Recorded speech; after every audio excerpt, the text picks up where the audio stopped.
Amtrak train headed to New York City derailed in Philadelphia last night with 288 people on board. So far, 6 of those passengers have been pronounced dead. More than 140 are said to be injured. We're bringing in Deborah Hersman. She's the CEO of the National Safety Council, and more importantly, in the context of this conversation, the former chairman of the NTSB. Deborah, what are investigators doing right now to get to the bottom of this derailment? Well, I'll tell you, the daylight is very helpful to them as they arrive on scene. They're going to be documenting the perishable evidence, the wreckage scene, and really trying to identify the point of derailment, what caused this train to go off the tracks. So for you thus far, you're in the investigative few hours. What are you focused on? What are you doing? Because right now, you can not only not get on a train because it's not running, people don't feel safe. The investigative team is really going to be looking at the scene to try to determine what happened. It's going to be up to the authorities to really clear the debris off the train tracks to make sure that both the electrification, the catenary, and the tracks are safe and passable. Those have to be inspected before they'll restart service on this very busy corridor, on the I-95 corridor. Deborah, we don't know yet what caused this accident. Clearly, that's what investigators are trying to determine.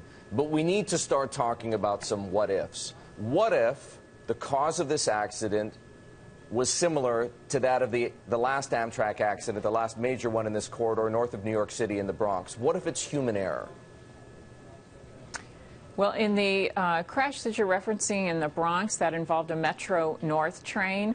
Pardon me, you're right, yes. In that derailment, there was identification of an overspeed event and a fatigued operator. And so clearly when they're looking at the cause of a crash or a derailment, they're going to be looking not just at the human, but also at the equipment and the environment. And so they will be looking very closely about how that operator was handling the train, but they'll also look at the track, and they're going to look at any reports of rough ride, any trains that had gone through there earlier that might have had some track problem. They'll be looking at the condition of the cars, the equipment, the wheels, the electrification, to make sure that everything was working properly. And so investigations aren't just about determining what happened, ruling things in, but it's also about ruling a lot of things out, too. How up to date are your tracks, are your cars? Not meaning are they riding okay, but how new was this train? Well, the cars and the engines, Amtrak has responsibility for all of those. It's been reported that this engine was about a year old. The tracks also are Amtrak's responsibility in the Northeast Corridor. That's not the case in all of the rest of the country. They actually ride on other railroads' tracks, but in the Northeast Corridor, they own that section of track, and so they're responsible for maintaining it.